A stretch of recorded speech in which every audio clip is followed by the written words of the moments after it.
The listening show.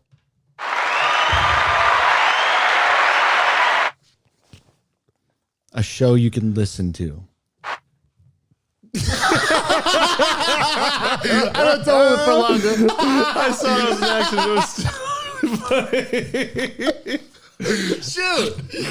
I meant to. I actually double pressed it, but I meant to do another. The show you listen to. Turn it down just a tiny bit. Sorry, it's a little loud. Continue with your joke unless you want to try that again. I ruined it myself. The whole point, I was going to do like 4 or 5 very small statements like that. The listening show. Clap, clap. I prepared a bit, and that was it. I should get that. I should do something like that for next time. I should have sounds on here and incorporate that into the intro somehow. That'd be good. Speaking of intro, it says on the beginning, intrographic.exe. I forgot to put in our logo because we have a logo now. It should. So next time, I looked this time, it's on the computer. It's upstairs. You should just replace it with text that says our logo. Yeah, well, the logo. That was the idea of what's what's in there. Did you happen to have any topic ideas today? No. I think we're both low energy Jebs today. Yeah, I have a terrible headache. Well, I have a good headache, so. Do you actually? No. Well, kind of. It's a good headache because it's barely there, but it's there. Yeah. I was mostly making fun of terrible headache. It's kind of a redundant. I mean, we say things like that all the time. Not you and me specifically, but people in general. I got a bad headache. Oh. I got a good one. Oh, was it? Yeah. So, but if there was a good headache, I have a good headache. It's the tiniest one possible. Doesn't even bother me. I think I've had good headaches before. Where it was actually oddly pleasurable. There were good sicknesses, like a good fever. Yeah. Like where it's like, just tired, but not in pain necessarily, just kind of immobilized. That's a good fever. I'm sure there are good versions of some illnesses. Interesting. But it's true because I know what you're talking about. It feels like you're high. It's like, oh man, I feel so sick, but not Does bad. it? Because it's like not bad though. Does it actually feel like being high? A little bit. Because I wouldn't know. Yeah. Speaking of which, so my dad came over and you guys got high. Okay. My dad came over to fix something. He likes fixing things and he's good at it. So I offered to make him some chicken because I was making chicken. And then I thought, well, I should make a drink. And all I have is the stuff from Moscow Mules. So I made one of those. And I gave it to him. I know he doesn't drink alcohol. I know that. But I gave it to him and I said, you don't have to drink this if you don't want to. It's symbolic. It's like when the villain in a movie gives it to the hero while he's giving his monologue or evil speech. You don't necessarily have to drink it. It's just a gesture. He said, okay. And then he drank it. And he said, that's the first time I've ever had beer. And I was like, I just thought about how bizarre that is to hear from a 58-year-old man. I thought about it and I went, I trust him. I don't doubt that. And so I asked, not in doubt, but like, I think I said, have you ever had alcohol before? He goes, I tried some things before, but I didn't care for them. I didn't care for the taste, something like that. And I was like, but that's your first beer. He goes, yeah, I've never had a beer before. And I was like, And a mixed drink. well, yeah, and he said, this is a weird, he was looking at the can and he said, ginger beer? I said, it's not really a beer, but yeah. He goes, well, I can say I've had a beer. Like, that's such a bizarre person for someone that old to say, but it's also strangely, in my perception, badass. I don't know why. Yeah. I don't know why, but I equate it to this other badass thing I saw scrolling and Instagram wall. It showed a guy who's probably my dad's age, but he's in good shape and shorts. He's like smiling while meditating or something, just somewhere. And it's in the caption was a man hikes to the top of Mount Everest wearing only shorts. I was like, badass. But for some reason, in my mind, even though objectively they're not the same, I equate going that long without ever having something that's so easy to have versus this great physical feat. And they're both like happy about it. I don't know. Yeah. End of story. Interesting. It is interesting. When was that? Today. With your dad? Yeah. Cool. How's he doing? Good, I think. He's always happy to come over, so that's good. Yeah. When was the last time he came over?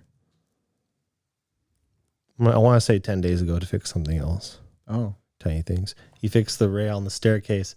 The one I've always told you, don't put your hand on it because it'll break off. He fixed that. Nice. Yeah. Now it's a new house. And when he fixed this, I said, can you slide down there? And he looked at it and looked back and goes, I'd give it like one slide. So yeah, don't slide on it. I'm saving it. I'm saving it. You're going to cash in your slide coupon one of these days. If I move out of this house, which I would ideally at some point, that's when I do it on the day I move out. Yeah. And then it breaks, and then I leave, and it's not my problem anymore. No. You have a girl over and you want to impress her. You're like, No, this is my sorry. one slide. Actually, if I did that, I would say, cool thing about this slide or handrail, it's on a slide. Yeah. I tell her everything I told you, and I go, but we can't use it. I'm saving it. It's like Johnny Depp, or it's like Captain Jack with one bullet that he's saving for Barbosa. Yeah, but only I would be obnoxious and I'd tout it to everybody who comes from my house. See that handrail? Yeah. It's got a one use. Do you ever think about how sorry, I don't mean to jump done. topics. Do you ever think about how disrespectful it was to the original writers of Pirates of the Caribbean? The fact that they did such an amazing job of writing the one bullet storyline where he saved it for Barbosa just to bring him back to life in the second one. You know? Well, I get that. There's definitely some kind of an insult there, but at the same time, it's the principle of the thing. It doesn't change what, I guess it kind of changes what Jack did. Here's an example of where it really is ruined. Star Wars, the original trilogy, Vader, Anakin. I guess this is all as important. Bad, seemingly unredeemable guy. His son redeems him, and Anakin saves the galaxy. And then rises by killing Palpatine. Well, in the new trilogy, Palpatine's alive, so the thing that Vader did doesn't matter.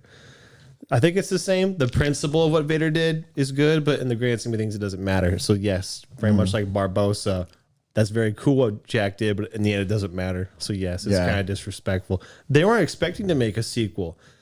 That movie was based off of a ride at Disney, which I didn't know that was a thing. I knew they made rides at Disney based off of movies. I didn't know they did it backwards, but they did it backwards. And then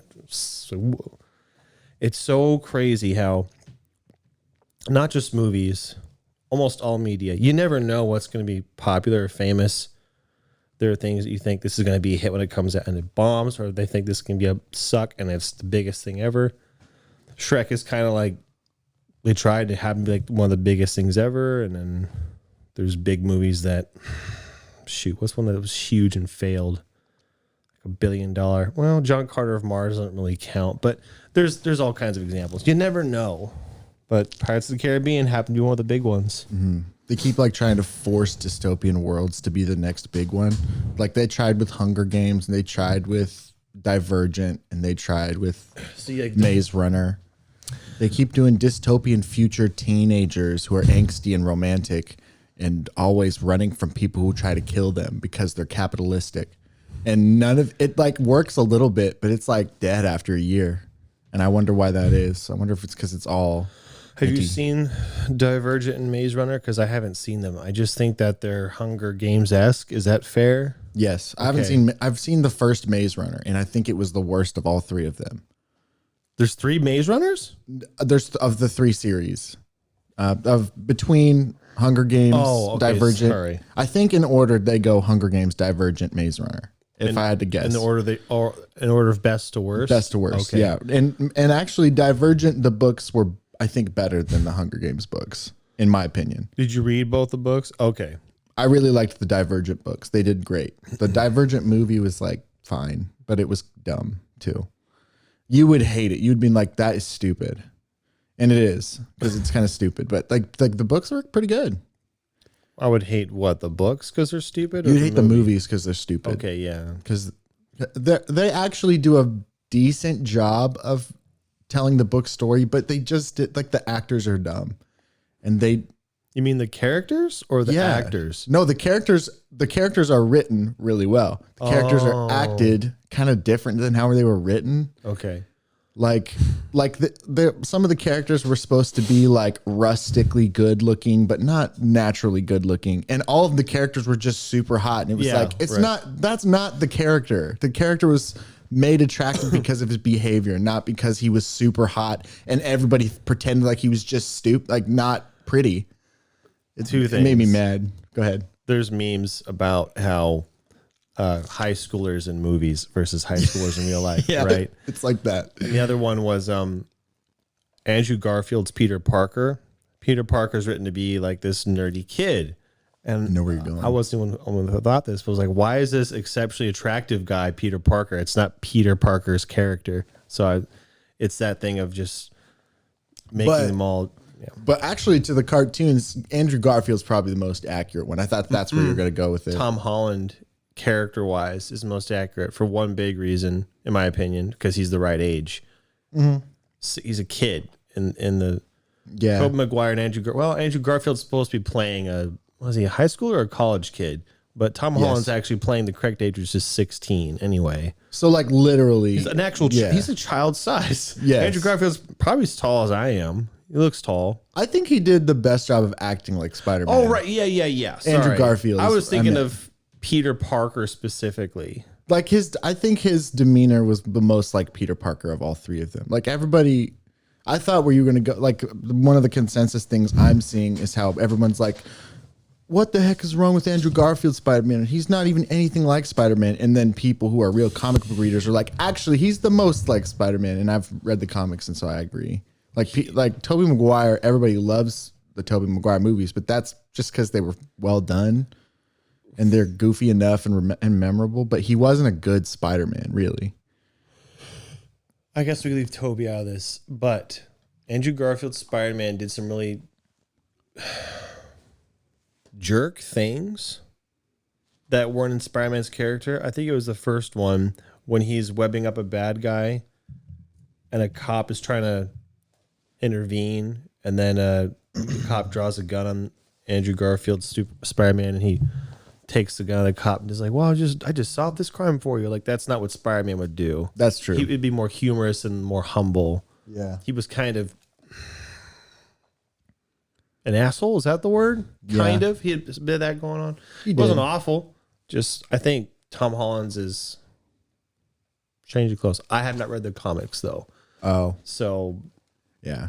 What do I know? Because Peter Parker, true in the comics, the real Peter Parker is like handsome and charming and popular, but he's all those things because he's very sanguine. He's very outgoing and very witty and funny and quick.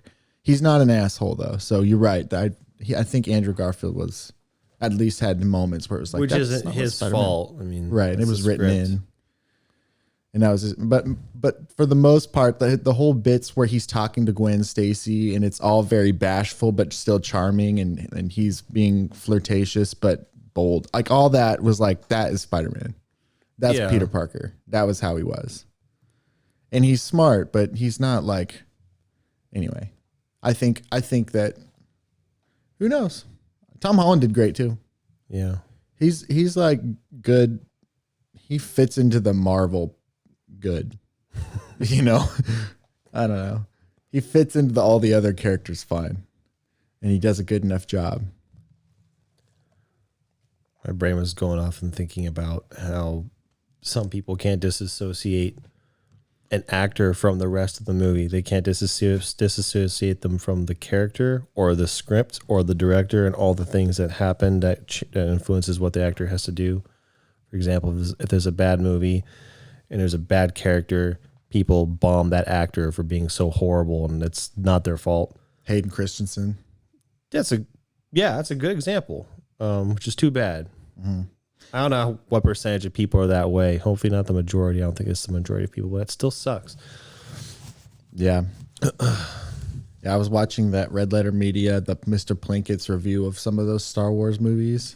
You watched Revenge of the Sith? Because I actually rewatched them all like the past 2 days, the first 3 movies. I watched Revenge of the Sith. Because those are the 3 he did. Yeah. Yeah.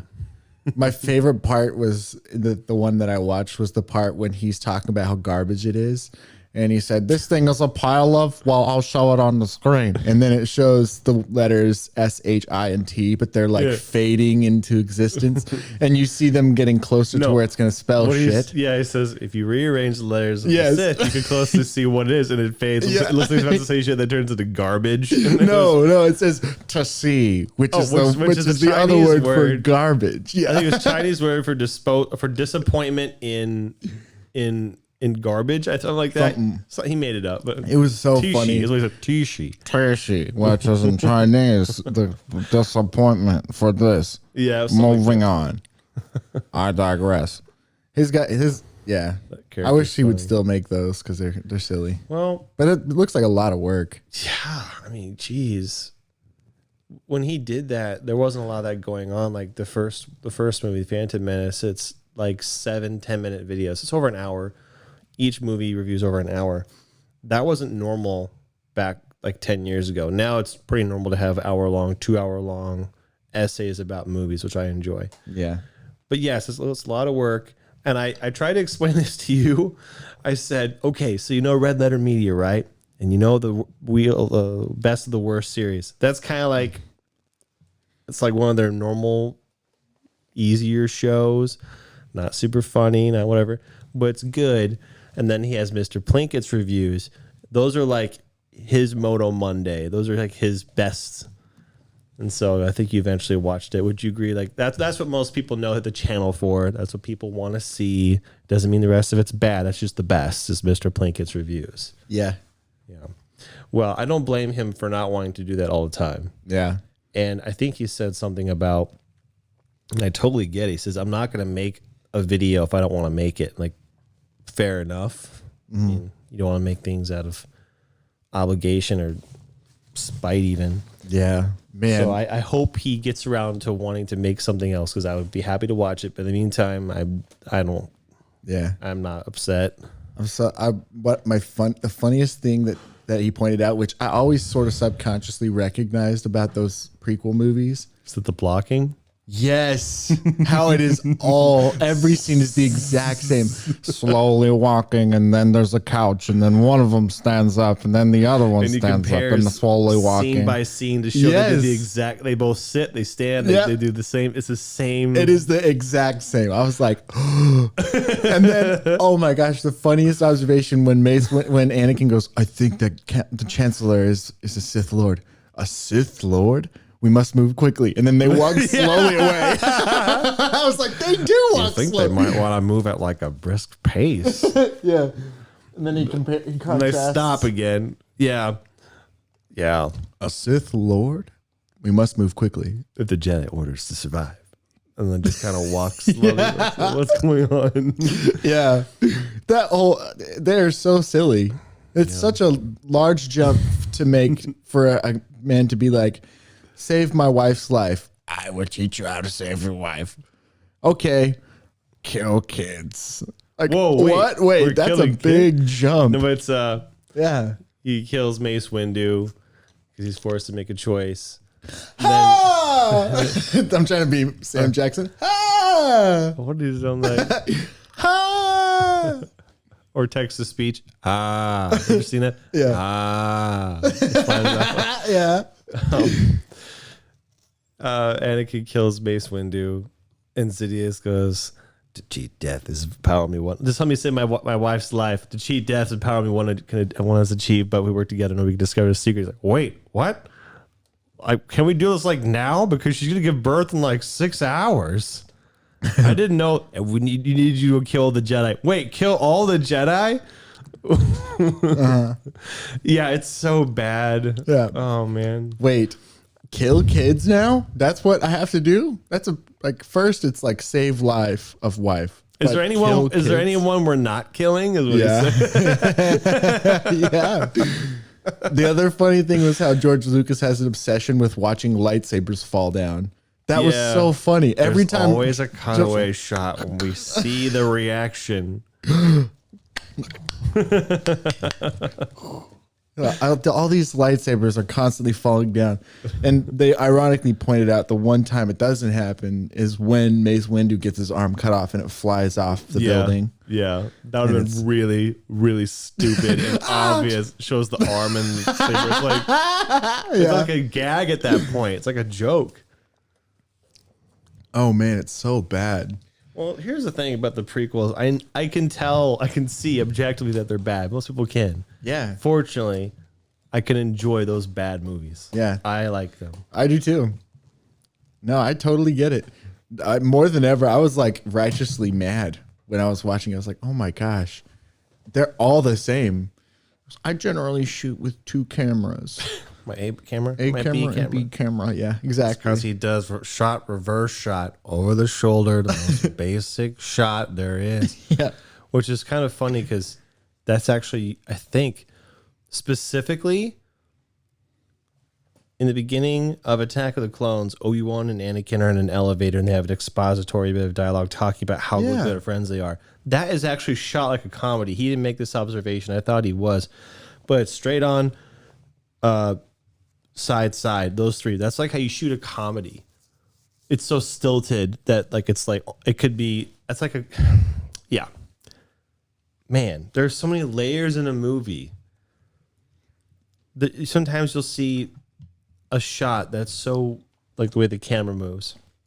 It's so interesting, it'll just stick with you. Yeah. And it can be about something as innocuous as someone walking down a staircase. Like that just sounds like fun. And doesn't it? I mean, that's fun and all, but I was wondering how you got to have so many creative people coming together, all having good ideas that work together, but it's all for one purpose. It's to tell a story. So like it'd be hard as a creative person to go, your camera shot idea of this happening is so cool. And I love it, but it doesn't help the story. It doesn't make it any better. So I got like, that's gotta suck. But better to have too many good ideas than no ideas and just camera shots. What a wasted opportunity. Sorry. No, I'm done. Imagine you had like your life's work is to come up with camera shots or whatever, and you come up with this amazing idea and it's all intricate and it's layered in movement and it's really unique and cool and it's like signature. It's like could be my big shot, the one that sticks with people. And you present it, and then it doesn't fit the narrative structure of the movie. And wouldn't you just be crushed? You'd like, that's my baby. That's my shot, man. That was like, and everyone would look at it and be like, that's awesome. It just doesn't work.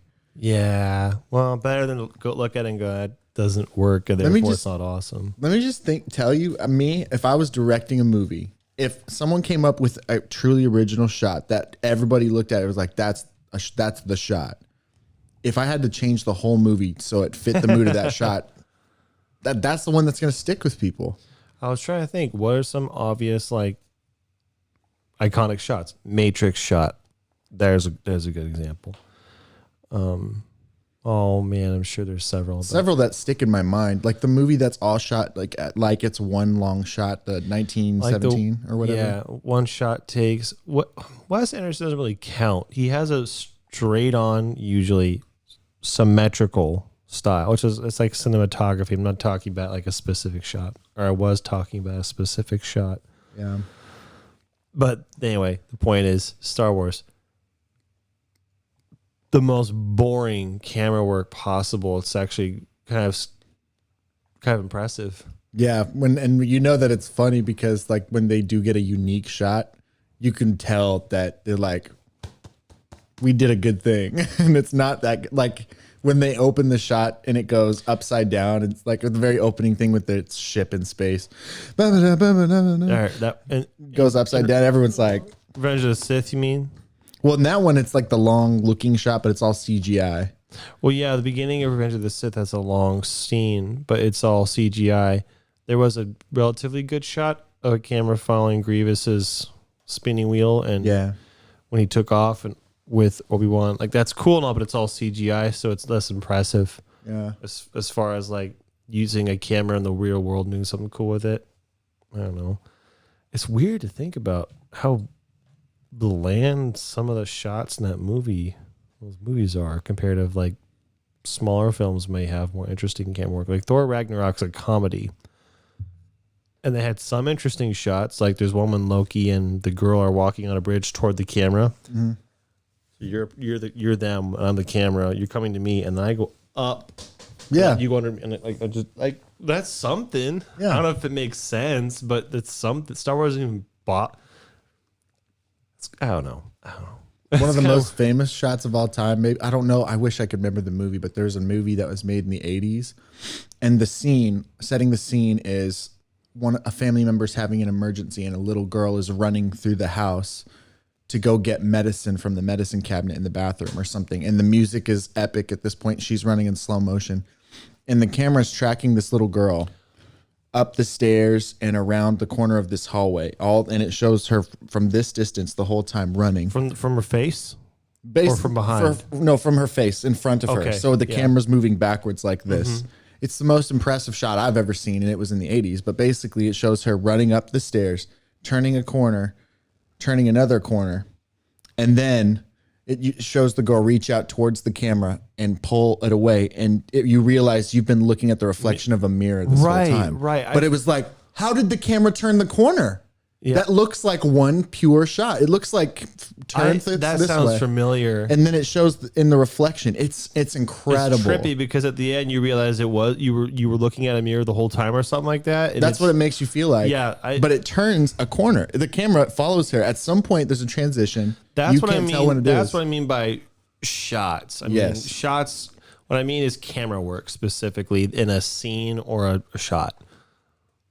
And that would, I mean, I don't know that, but I think that's a good example. I'm sure a lot of people know of that. I wish I could remember. And I know there are many others, but Matrix was how they did it was a bunch of cameras that took pictures. Mm-hmm. And it's like picture, and then fly up. And they did that, like so many cameras. And then you play them all, and it looks like slow motion. It looks like, because otherwise they couldn't move a camera out in real speed that fast. Anyway, that's iconic. Good times. It is and good. Star Wars is just A cameras and B cameras. Yeah. I'm even happy if a movie has unique shots, especially space movies, because you have so much freedom with space movies. And Star Wars CGI. Yeah, like just images that are left with you. It can be CGI.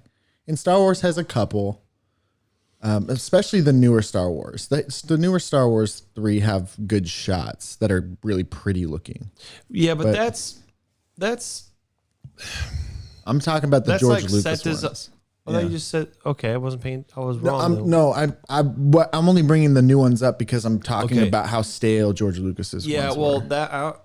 I'm not saying you're wrong, but as far as shots go, I don't know about that. But the set design and cinematography is good. It's good looking. But there's nothing that I can remember that was especially that just got my attention because of how interesting that shot was. You know. Camera work wise, yes, and the new ones. The new ones, of course, look good. The planet with like the red undersoil is what stands out to me in the second one, the worst of the three. The Last Jedi, the Return of the Last Jedi. Yeah, I want to call it that. I wonder, have you seen all three of them? I've seen all of them. Okay, so A New Hope, Return of the Last Jedi, and The Last Skywalker. The Return of the Last Jedi. The Return of whatever. Yeah. So I've seen them all once. I don't want to see them again. And I had this thought for a minute, like, which is worse, The Last Jedi or Rise of Skywalker? I don't think it took me very long, but I know why I think one's worse. The difference is The Last Jedi or The Rise of Skywalker just seems incompetent. It's dumb. It's just dumb. It's dumb and it's dumb. The Last Jedi hates you. The Last Jedi hates its audience. And for that reason, because it's malicious, one's ignorant. Rise of Skywalker is ignorant. Last Jedi is malicious. Therefore, it's a worse movie. That's my opinion of it. Oh, I would say the exact same thing, but I would give that as credit to the worst, to the Return of Skywalker, because at least it wanted to do something and it accomplished that goal. Well, maybe it didn't want to. It wanted to do something though. It didn't want to hurt you, but it did.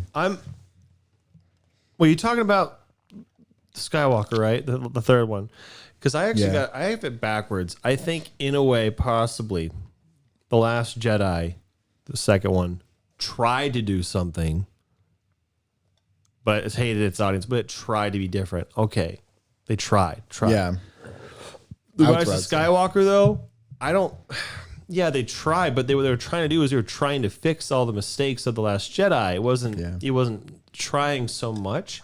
If we're trying to give a sticker or a star for trying, I'm giving that to Last Jedi, actually. I agree. Because it was like, we don't know where we're going with this anyway, so let's write ourselves into corners, which good writers do, actually. Good writers write themselves into corners and write themselves back out. Well, only if you write yourself out. That's which important. they didn't do. They got fired before they could write themselves out of it, which is a real shame. What absolutely baffles me. Perfect example, because it's the biggest franchise, most expensive trilogy probably ever made. I don't know that for a fact.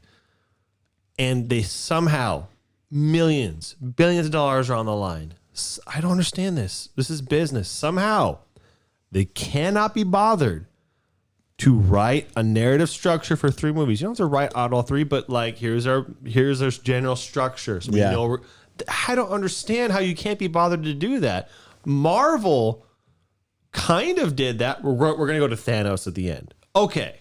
Yeah. First Star Wars starts. We don't know the villain's going to be in the end. You should have that figured out before you go spending millions of dollars and then losing. I don't understand it. So bad.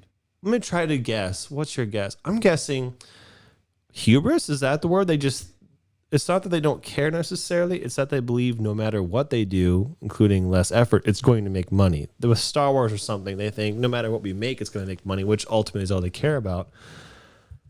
That's my best guess. But at the same time, if your interest is making money, you could make sure you make money or have a better... By having a structure set out, you can make more money. Not to mention a good product, but I get it. Baffles me. Okay. So you think about the best stories of all time, right? Books or like movies? Yeah, just think about all the best ones. What's common about them? Movies or all stories in general? All stories, including movies or shows. Hero overcoming the villain and trying to make it as basic as possible. So here's the first 2 I think of. I think Lord of the Rings. All right. It's established at the darn beginning of that book. Sauron's the bad guy. We don't know much about him, but he's bad. And we got to get this ring to Mordor and get rid of this shit. Right? Avatar: The Last Airbender. I think it's one of the best shows ever written. Yeah. You know right damn away, we got to beat that Fire Lord. Okay? You have an established goal, endpoint. Now, what's awesome about it is you have so much freedom in that. Because you can have all these side characters, spoilers alert. Zuko's a bad dude, okay? You can establish through the whole first 2.5 seasons of 3 seasons that he's bad and he keeps making bad choices. And then surprise you at the end by saying, nope, we're going to redeem that character. And it's awesome when that happens because it's a surprise. They even have like the Fane going back good and then, nope, falter again. I have a good great. question for It's freaking you. great because you know where it's going. Sorry, go ahead. Yeah, it's okay. Yeah, I interrupted. It's very important when you're writing crap out to know how it's going to end.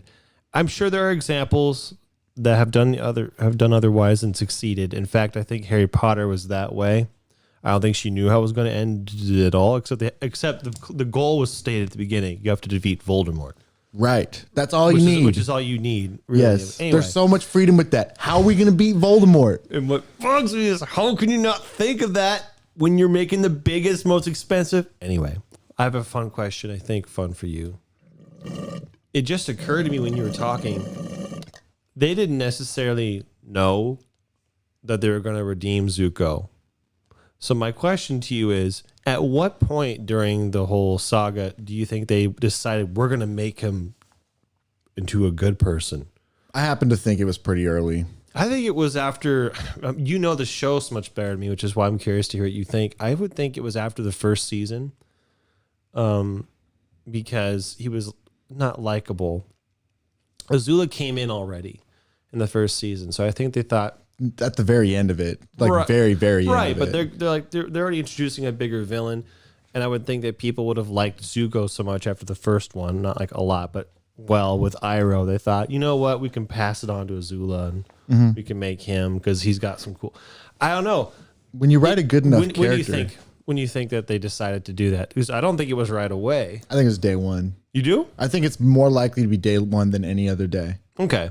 Because they were pretty thoughtful about a lot of things. Like they obviously went different directions at different points. And I don't doubt that because it completely, the whole show has the appearance that it was planned from the beginning. There's no jarring in the middle. Wait, what? Why is he making this change? It was completely natural. It does. But I think what they recognized, maybe they stumbled into a great idea multiple times. It sometimes appears that way, that they just kept tripping into the next amazing literary motif that they just found by accident. But it could have been something like the other scenario I can picture is we write a bad guy, Zuko, we make him complex, we make him have growth, and then you realize, holy cow, where could this growth stop for this character? And then you realize this could be a good guy if some things happen to him, and then you make those things happen to him. He falls, whatever, all that stuff. So you could, if you write a good enough character who's interesting enough, you start to project hopefully for that character. You start to embody them in your mind. Maybe I could see that happening too, where they wrote a bad guy, and then you realized, wait, there's some great writing we've had with his lines, and you can tell there's some complexity there. And then that eventually in your mind, complexity can grow into, I have to redeem this character. I don't know. What do you think? Well, if you're asking me, when do I think they decided? Either one's possible. Neither would surprise me, but what would surprise me the least is that it was made up right away. I was thinking about how he has the persona of the blue spirit, and he saves Aang, but not out of kindness. It's completely for his own ends. Mm-hmm. So it's not like at that moment in the story, the writers go, oh, maybe he's got some more complex. No, not really. He's still technically one-dimensional. I was trying to think about at what point, because this happens so seamlessly, I can't think of when it is. I'm sure you could watch, and there it is. The first moment when you realize there's good to him, that is, he's not complex because of his story, but complex in that he's having a duality between good and bad. Like, when did that happen is what I'm wondering. Because what do you think it happened? The start of the second season is what I would think. But that would be, if there was a point, right, that the writers switched it, it would be when he showed a good... Yeah, so many examples of that, but when was the first one?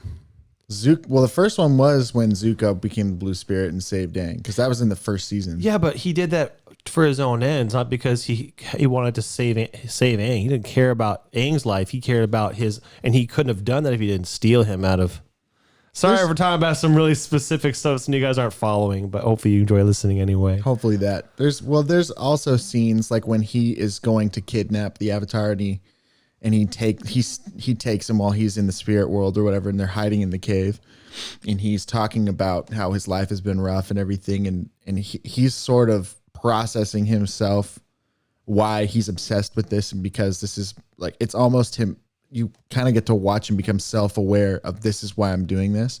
And so for that to happen end of season 1, and to have Aang have saved him as many times as he has, maybe at some point in his mind it's like, okay, there's some disconnect. What I'm seeing isn't exactly accurate, and I now recognize that all these terrible things happen to me, so maybe my perspective is a bit skewed. I don't know. Maybe I'm attributing too much thought to it, but now next time I watch it through, I'm going to pay attention to when that is. Because it happens pretty late. He doesn't really grow a conscience. In fact, one of my favorite things about them writing his redemption arc is even after he chooses to be good, he doesn't really know how to do it. Like, yeah, it's so charming because he's just like, I choose good. Hey, don't know what that looks like. Yeah, exactly. I choose good. Don't know what it looks like. And so I'm just going to do things. And he's reciting or practicing out loud how he's going to introduce himself as a good person. I was bad, but I'm good now, or something like that. It's so wholesome. You're right. Yeah. And it's like true because all he wants is a way from bad. He doesn't know what the other looks like. He just knows not that, it's so charming. I don't know. It's well written. It's good. Yeah, and I do think they kind of stumbled on some of it. It's so crazy, but Yeah, at the end of season 2, I think it's the end of season 2, the fight in the Crystal Cave. I remember watching it the first time and thinking, because they were really teasing about whether or not Zuko's going to be good or not, or side with Azula or Katara or whatever. Yeah. And I was thinking, Zuko hasn't hit his low yet. No, I was like, he's going to be good, and it's going to be... And then he was bad. I was like, Zuko keeps making bad choices. And I was like, yeah. That's a bad guy. Higher stakes, less predictable. I was like, yes, now where's it going to go? But yeah, that really helped lead to when he eventually did turn. That made it much more convincing and satisfying because he really struggled for a long time. They do this thing. Oh man, I just love narrative patterns that they work. They do this thing where in redemption arcs, the best ones, it's like you're low, you're bad, and then you climb and you get as good as you can, and then you hit a new low.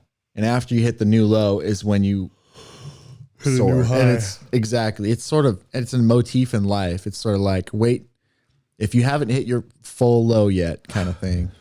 Hopefully you don't have to hit a low to get to your peak, but certainly when you've hit your lowest, as long as you survive, then that's your chance for your potential to shoot you higher than you've been. After your low, after your lowest, you can only go up, is what I'm trying to say. Yeah, then you have if you've hit your lowest. Yeah, have several beach episodes with your friends. That's when you know that's your lowest. We just watched the first beach one, and it's so great. Is that the one? You guys can indulge us if we're really getting into the show too much. It's fine. Is it the one? Is it the extra episode when it gives backstory to several of the Fire Nation characters? Mm-hmm. Yeah, like Azula and May and Ty Lee and Zuko are on the island. They go to the party. Vacation home. So quotable. Yeah. Like, your arms are so strong. Yeah, I know. And together, we will be the most powerful couple in all the world. We will burn this place to the ground. Boop, boop, boop, boop, boop. No eyes. Yeah, I gotta go. What was the line she said about, because it's so sharp? I don't remember what she said before that, but I was like, yeah. That's a sharp outfit, Chaz. You can puncture the hull of it. Something cruiser or something with it? Puncture the hull of a Empire cruiser. Battleship. I don't know. Because it's so sharp. Yeah. I can't remember the line exactly. It's so awkward and great. Oh, it's man. a character, you know? And then all the May and Zuko interactions are so uncomfortable. Yeah. I hate it when you hate the world. I don't hate you. I don't hate you too. It's like so uncomfortable. Yeah, it's like gosh. emo kids. Yes. Yeah. And they lean into all the stereotypes. That's so great. When he's all jealous at every guy, he's like, isn't your stupid boyfriend here? It's all very petty, but it's like totally believable. Oh man. Anyway, I love that show. It's a treasure. I'm on my 21st time of watching it. Well, you don't actually know it's your 21st, right? I'm pretty confident. Okay. Pretty confident I'm right. I think there are some episodes that I've probably watched over 50 times, but right. I think all the way through, this is my 21st. I feel like I need to get it to where I've one for every year of my life, more or less. So you're going to have to catch up, and then once you've had one every year, then you have to slow down to have it one per year. Yep. That's going to suck. You won't be able to do that. Yeah. I also don't want to like ruin a good thing, because every time I've watched it, I've enjoyed it. And sometimes I've had a couple year breaks in between. Sometimes I've watched it 3 times in a year.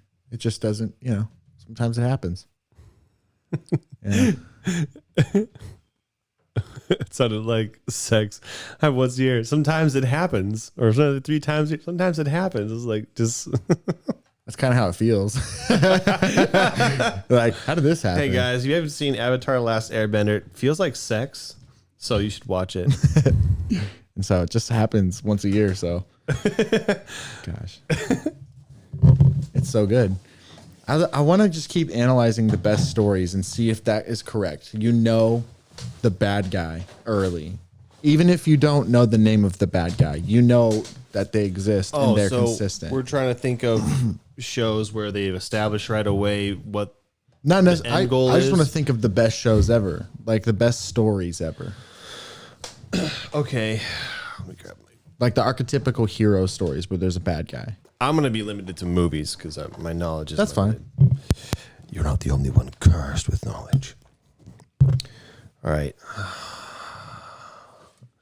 I wish I could look at the movies on my shelf. That would help me, visually. Gladiator. You know right away who the bad guy is. Right. You know who the hero okay, is. so You know who the bad specifically, guy is. the question is a story where the villain is established really early. No, I just mean good stories. Okay, so I want to follow the example. The formula for good story is you know the good guy right away. You can identify the bad guy really early on. Then you give the hero seemingly insurmountable odds Yeah. that he goes up against to get to the goal of defeating the bad guy. So in the case of Gladiator, he's up here, Caesar, blah, blah, blah. And then the bad guy is bad. And then he becomes a slave, more or less. Well, becomes a slave. And so it's like, how's a slave going to ever get a chance to kill this bad guy? Yeah. And then one thing after another happens and he finds a way. Not to, spoiler alert, but he gets there and he does. Oh, it. I was like, what's this? But he kills him. That was funny. He gets shanked. I got shanked. I put that as a TikTok highlight. Yeah. Yeah. I'm going to keep making TikTok highlights. We should do a TikTok highlight right now. How many belly buttons does it take for you to fart all over it? That's it. That's the question. Okay. That's it. Comment and subscribe if you like this content. Also, how many belly buttons does it take? Like if you like belly buttons, share if you have a fart on it. Share if you have a fart on it. What? If you repost it, I'll send you my belly lint. Okay. There's our highlight. That's so stupid. Oh, man. I think Gladiator is one example. What are other examples? I'm just thinking good. Okay, what are other examples of good narrative structure?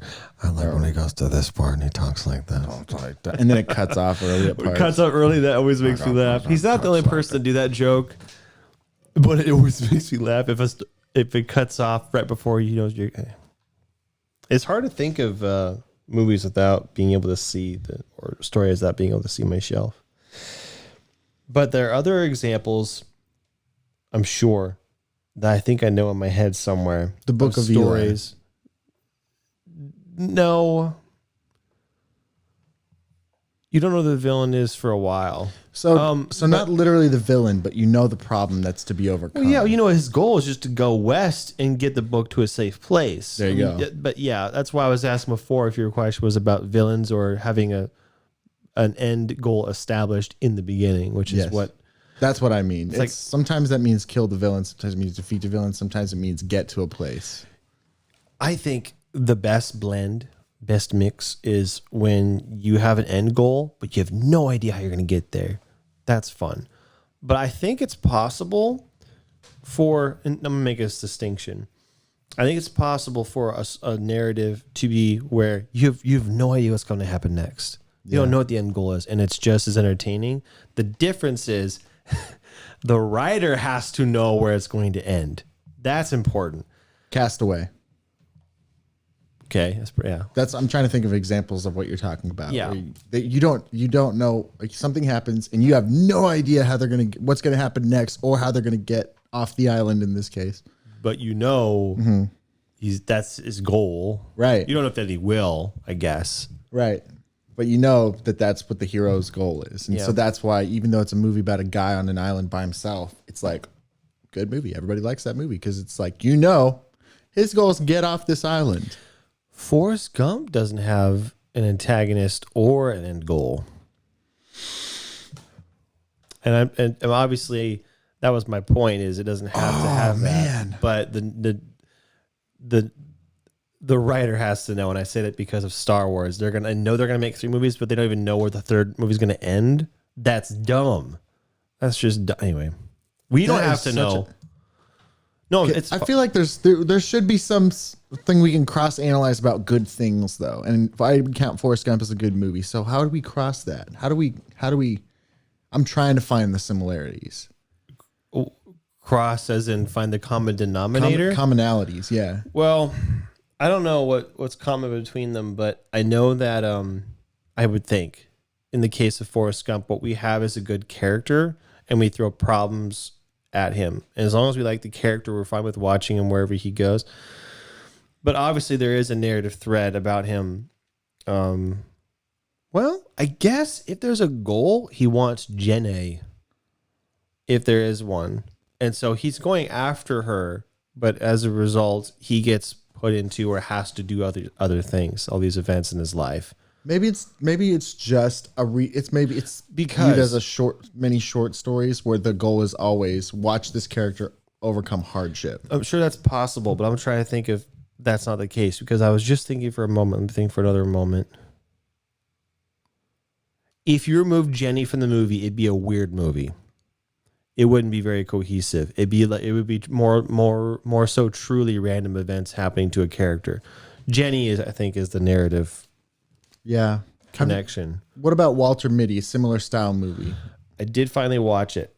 It's also similar. He likes a girl, and that's kind of his orientation through his events. The reason he goes on the trip is because he sees her, So I don't know how many times you've seen Walter Mitty or Forrest Gump, but take her out of that movie completely, out of Walter Mitty.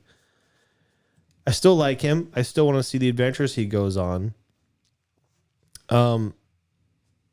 It's a little bit different because in the beginning, that the Time magazine place he works at is going to get closed down, and he has to get this picture before it closes. There is yeah. So I guess that's not so much the focus. I think Jenny is the focus, though. I think if you took Jenny out of that movie, it's quirky now. I think you're right. There's like one thread that weaves itself throughout, and it's Jenny. It's the orientation. I don't want to say it's the goal, but it's the direction he's taking. Forrest Gump is the beads, and she's the string that holds all the beads to make a necklace. No, he's putting the necklace together, and the beads are the events he goes through. Yeah. I don't know. Yeah, that sounds right. He's the tie thing, the clamp. Tie. He holds it all. Jenny's the clamp. He's the string. The events are beads, and Jenny's the clamp that holds it together. Yeah, because the string goes through all the beads. Yes. Okay. Yeah. Forrest Gump is a necklace, you guys. Yeah, Walter Mitty would be weird without the girl too. That's weird. Yeah, I think in a way, love story, classic, but to the point of the story, I think it just humanizes the character more. Mm-hmm. Makes him a little bit more relatable. Well, like his goal, the adventures start because he needs a more exciting dating profile, and eventually he realizes he loves adventures more than the idea of a relationship, even though he, now it's more possible or whatever. Because it doesn't end with him in a relationship. It's just like hopeful. Yeah. That and Forrest Gump are similar, but they're not the same. No, mainly because Walter Mitty has an end goal right away, or has where it's going. Yeah, but Forrest Gump, interesting example. Forrest Gump, it might be that his life is it. That's it. Get to the end of his life, even though it's weird because it doesn't end at the end of his life, but it ends at the end of his life as people who was watching a life would find interesting. Like you would think, once you've done all these adventures, if you don't do anything like that anymore, that's your life. I want to disagree because it chooses to show us certain parts of his life. It shows us certain parts of him as a child. Right. And then it shows us, I'm going to guess maybe a 10-year period of him being an adult. But there's a lot of his life we never saw. Sure, those parts were eventful, the parts we saw, but who's to say the parts we didn't see were eventful as well? There was a reason that those years were important. I think it was Jenny. Jenny was there in all of those moments. Yeah. And she's not going to be there in any of the other moments in his life. That could be right. So that's still my guess. Yeah. Bitch ass Jenny. Yeah. And we hate her, but the movie wouldn't work without her. So yep. We hate her, but he loves her, and that's what counts. Yeah. It is what counts. It's about him. Yeah. Yeah. I think I like that idea. Maybe that's why it works so well, is because it recognizes that I don't know what exactly to say this, but it doesn't really matter what you think that people should invest themselves into. Maybe that's the thing about it that people find so attractive. It's like, well, in this story, it doesn't matter that she's a bad person and whatever. Not to him. It's just that he loves her. And so then that's what makes it true. And so I don't know. It's true because he does, even though maybe he shouldn't. And then that just, I don't know. I'm repeating myself. I'm trying to find the best way to say it, but maybe you've got a better way to say it. I don't, but I think I have a new question. Unless you want to keep. I do. Do you want me to like? No, unless you want to keep thinking about what you were thinking about. I realized you didn't have a complete. No, I would like to set it up so you have the best question possible. So is there a sound that you'd like me to perform for you? You can just mess around the piano. I have to think about how to phrase the question, but here I go. If you want to mess around. Wow. Wait, let's go. Feel that creative juices shooting in my spine. Imagine I have an 80s movie and I have a computer for a brain. It's playing Pong while you're thinking in your mind.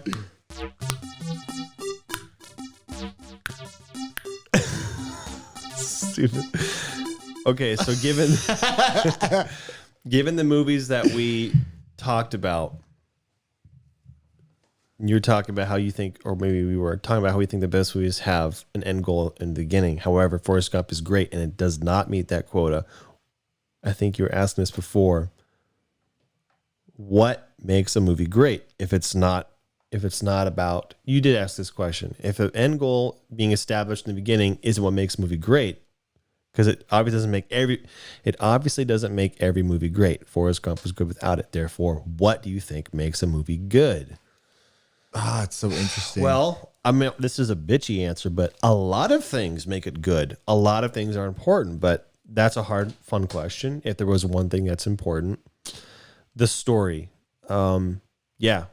So I think a story is the answer. The thing is, not all stories they don't need to have an established end point. That's a little wishy-washy. But maybe it does because it was about Jenny. So the established endpoint was when she died. Okay, so what you're saying was you have to ask Forrest Gump. We'd have to find a different example of where there was no clear objective and it was great. Interesting. Yeah, I'd love to look at my shelf now and go, this one.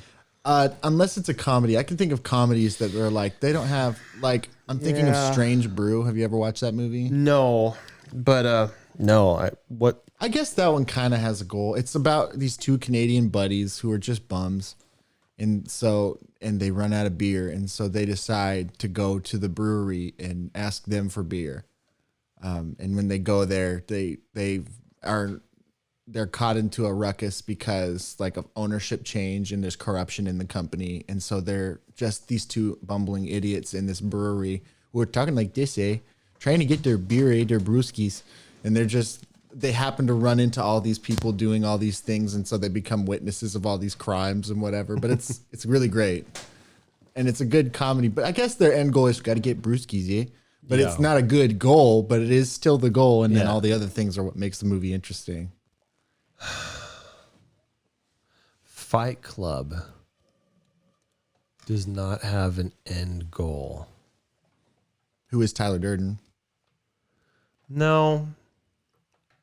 That question wasn't posed until maybe toward, this is the beginning of the movie. We know where this character wants to go. So whatever his name is, the real Edward Norton. Maybe the goal is what's wrong with Edward Norton's character. Something's wrong. As an audience, we're not wondering what's wrong with him. We don't know what's happening or where it's going.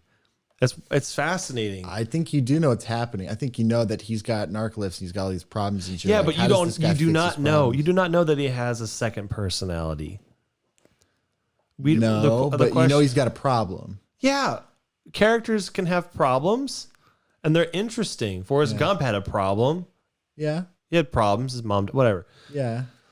The question is, was it ever established in the beginning where we're going? And I don't think it was at all. Edward Norton, if anything, he wanted to collect furniture. If anything, it's like where he didn't talk about retirement or some. No, you're right. But okay, so it's not a destination isn't always like an accomplishment, or I think it really a destination. Okay, wait. A destination is only in movies, maybe in narratives in general. It might only be an accomplishment, and maybe the accomplishment in Fight Club is figure out what's wrong with Edward Norton. Because that's basically what it's about. It's the movie establishes right away. I'm talking about it's the narrative. Screwed up with me. So are you saying? I'm sure I know this movie better than you. I'm not saying you're wrong. But are you saying that Edward Norton's character goes, "I need to find out what's wrong with me"? Because that's all that matters. The audience goes, "What's wrong with Edward Norton?" What we are thinking isn't part of the narrative. We're talking about the structure of the story. Sorry. No, I'm done. I think he doesn't care if he figures out. He just recognized that I just have narcolepsy and that's not a problem. I think what he realizes is it is a problem, and it becomes self-evident what the movie is about at that point, because it's like, oh, he needed to figure out he needed to get fixed. Here's the closest approximation to that. One of his goals is to cure or fix his inability to sleep, his narcolepsy, and so he goes to a doctor. He doesn't try a lot of things, but he tries things. He gets desperate enough to find these groups. Yeah. Problem solved. Movie's over in 10 minutes. No, that's not the end goal, but that was his only goal. Right. And then he accomplished his goal until what's her name showed up, and now the movie starts. I don't see a direction after that. There's no end you have goal. to also account for the fact that heroes in a movie can, when they realize that their goal wasn't good enough or it wasn't. I thought about that while you were talking. I'm sure there's an example of he needs a better goal in mind, and we think we're going there, and the hero thinks he's going there, but then he ends up going in a completely different way. It's like if the Hobbit started, we need to go to the mountain and get the treasure and stop Smaug or whatever, and then halfway through the movie they go, it's a trap. We can't go to the mountain. We have to go to this place, and we have to build this and this. Like if that happened, that's like a kind of a twist. It's actually kind of Lord of the Rings. So the whole goal is get the ring to Rivendell, and then it's like now I need a bigger. Now the hero gets a bigger goal. Yeah, kind of. This whole thing is just get to Rivendell. It's established halfway through the first movie, which should be like 1/6 through the movie, and that's early enough to me to consider to the whole trilogy. It's early enough to me to consider it being we have a goal established. But I'm gonna still hold on to the fact that I don't think Fight Club has a. But if you're not satisfied with it, I can think of more. I'm fairly convinced that a movie can be good without an end goal established early on. Maybe not early on.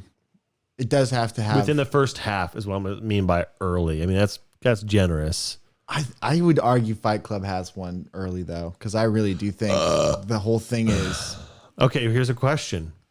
In the first half of the movie, can you discern that they want to blow up the credit card buildings? No. Well, that's not what the movie's. The movie isn't about him blowing up the credit card buildings. What's it about? It's about him. The movie's about him and his revelation that who he is isn't what he think he is, and he realizes he has a problem. It's about him realizing he has a problem. So the whole movie points to that early on. It says he's got a problem. Figure it out. Like it's like it doesn't tell him or us to figure it out. No, but it does. It does. It doesn't tell you outright to. It doesn't make it obvious. But I think that just by introducing the fact that this issue is occurring, it says either this is going to be a major part of the story or it's going to reveal itself to be the major thing about the story, which it does in the end. Okay. I don't agree, but okay. I will accept your axe and just remove that example. I'll think of another one. The next one that came to mind is similar. I haven't thought through, but Joker. How many times have you seen it? Once with you. Okay, so end goal is how did the Joker get made? The Joker is he wants to find the truth about his dad and himself. And he does figure that out before the end. When does he figure it out exactly? I think it's 2/3 through the way. But early on, you see that he wants to, but I don't I think Fight Club's a better example to prove my point my assertion I was trying to make. But I think Joker kind of fits into that too. I don't think there's a clearly established, this character needs to achieve this by the end. There wasn't that. We have his motivations for things. The Fight Club is way more ambiguous. It's like Tyler, his character was to let go, just let things happen. But the Joker character kept finding things he wanted to do or get out of, or But at the beginning, there was no. That one's easy for me to see. I don't think that counts. Because that's obvious, right? The whole Joker movie is about how did the Joker become the Joker, and it's a narrative storytelling of, at the end of this movie, this man who is this thing will become a different thing. That's the goal, and it's made obvious in the title. Okay, that I understand. I understand that completely. Okay. The goal is to see how he transforms and becomes this person. By the end, he needs to be this person. Right. But I get that. And it's a fun movie because he starts as this thing, and it's like, how could this thing possibly become this thing? And while it's not explicitly stated in the narrative, I have to become the Joker. Yeah. We as the audience know, and the writers know. That's what's important. Yeah. But Fight Club, the characters don't know, and the audience doesn't know. I'll think of another one if you want. I'm just doing a really bad job of explaining it. It's so obvious to me that it is the narrative of, like, the movie is about his illness. So it's so obvious to me that the whole movie is about that, diagnosing it, figuring it out. It reveals itself that that's the obvious point when you realize, you come to the crux. It's like, Tyler Durden is him. This is just a split personality. What?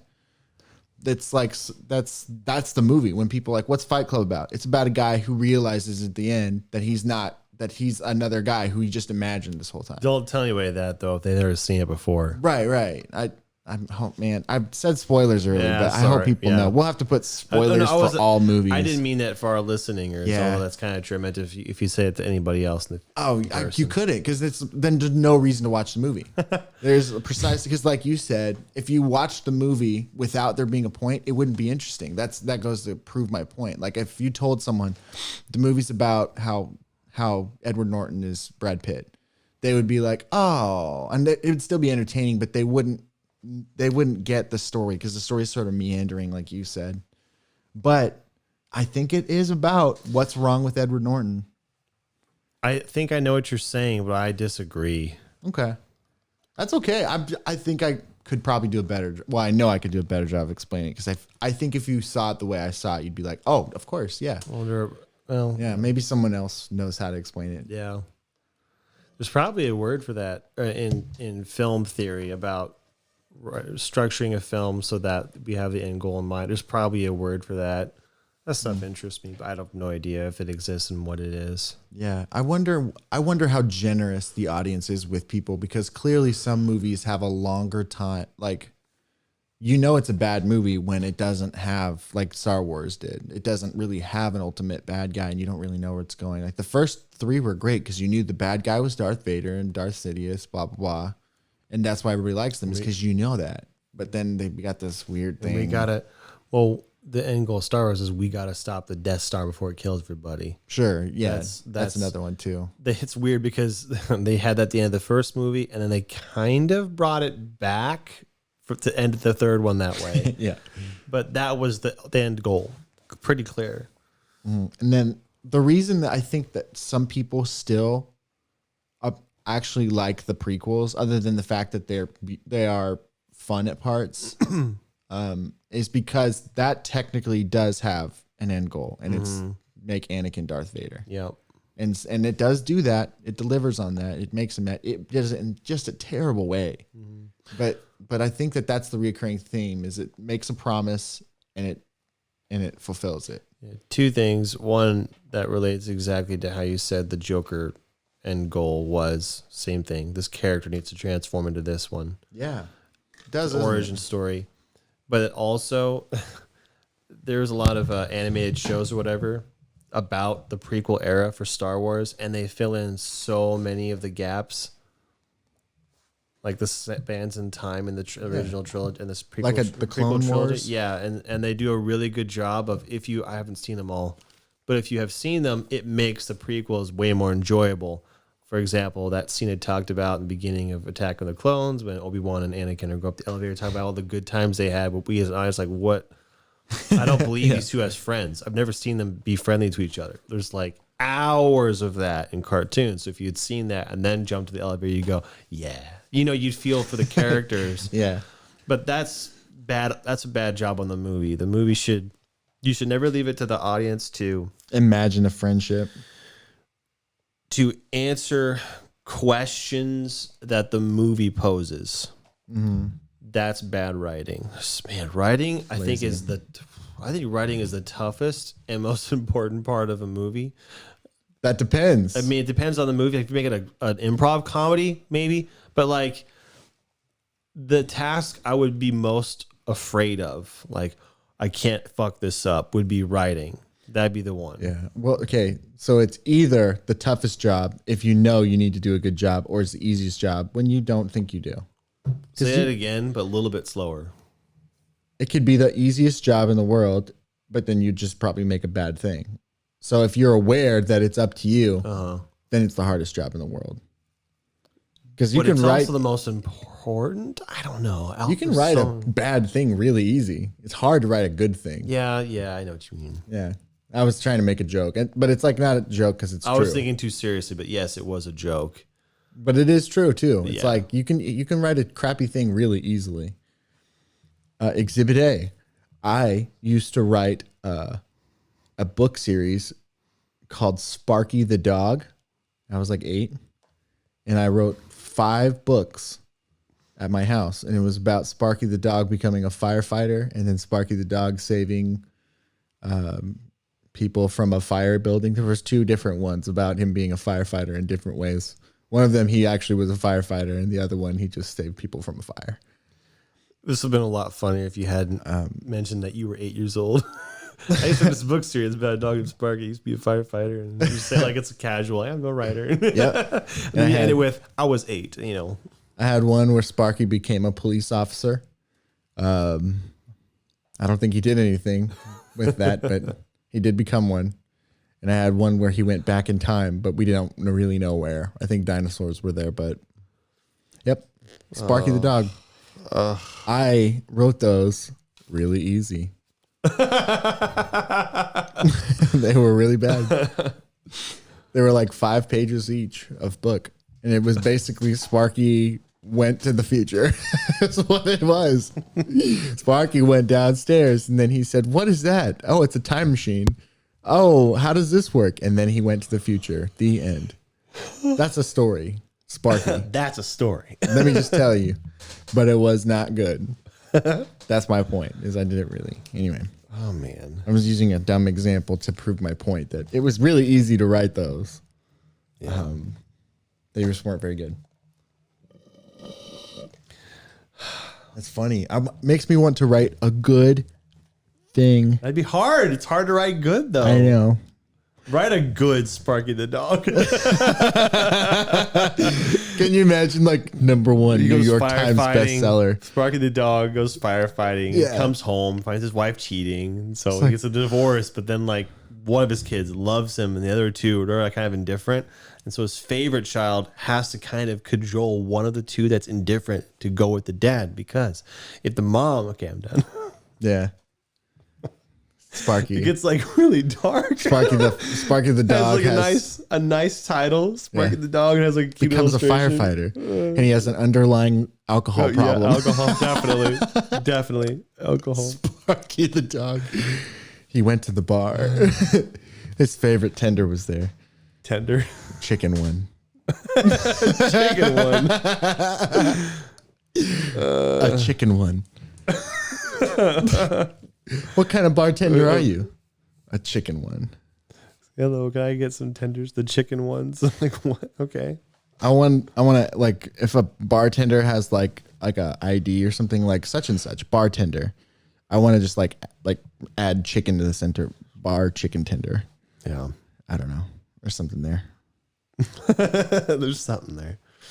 I had a conversation with someone at work this week, and it was about like some higher up, and we were direct messaging because I needed to meet regarding some processes we do at work and how people are messing up. And I basically said, hey, we got to talk about this thing. And she was like, all right, I'm sorry. I've been busy all morning. I've got to appease the financing gods. And I said something, yeah, we wouldn't want to incur their Roth IRA. And I said, that's what I wanted to say, but I won't dare make that joke. And she didn't respond. And I was like, oh man, I go out on a limb here with a joke once in 3 years and it doesn't land. It's pretty bad. What's Roth mean? It's like Roth IRA. It's like a IRA joke about financing or whatever. Oh, okay. That's why it doesn't land. Is it wasn't funny. I was but like, wouldn't want to occur there. She should know that. Yeah. That's disappointing. Well, and it's okay because I actually knew it was a bad joke, and that's why I said that's what I would say, but I won't say that because I'm not dumb. But then I think she reacted to the message like a little happy face or something. Oh, I thought this was something you said. I thought you said IRA, IRL. I thought you said the joke in real life. No. I said it on Messenger. Okay. It was one of those sort of things I typed out and like, I work at a professional job. I'm not going to send this. Enter. So that context makes it a little bit more like unwelcome to make a joke. Yeah. Formal. Like, whereas if it was just an exchange in person, that probably would have gone over pretty well. Oh yeah, sure. But I just mean, but that's because I'm performative. But I just mean, I don't know. I'm not very social at my job. I literally just go there and I talk to 2 people, maybe, and sometimes never them. And then I go home. And it's because nice. It's because I haven't done it. I haven't done it in the past. And so when someone comes to me and says something like, I have to appease the financing gods, I think that's a joke to me, a nobody at this place. And so I can do a joke back. I have 1 free joke ticket. I better make it good. Wouldn't want to incur the financing gods Roth IRA.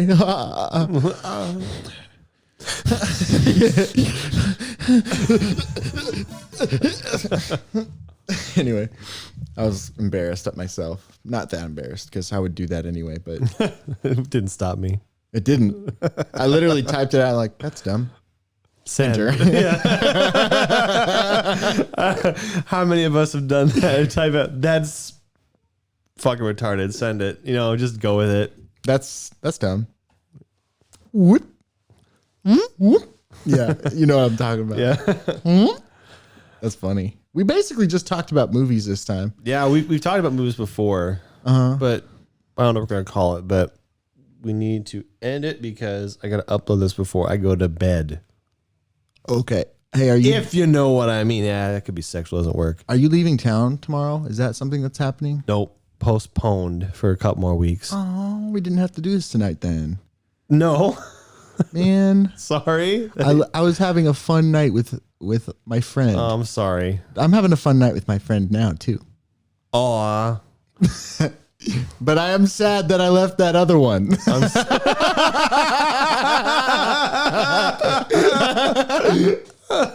Perfect. Yeah.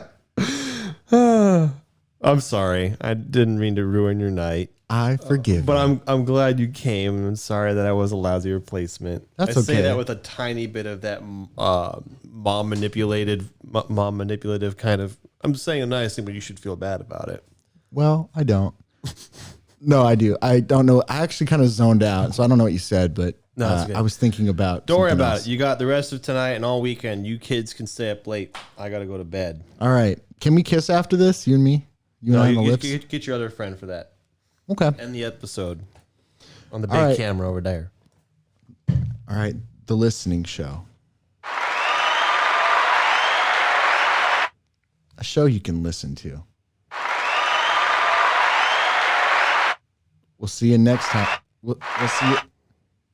We'll see you next time. Stop interrupting me. We'll see you next time.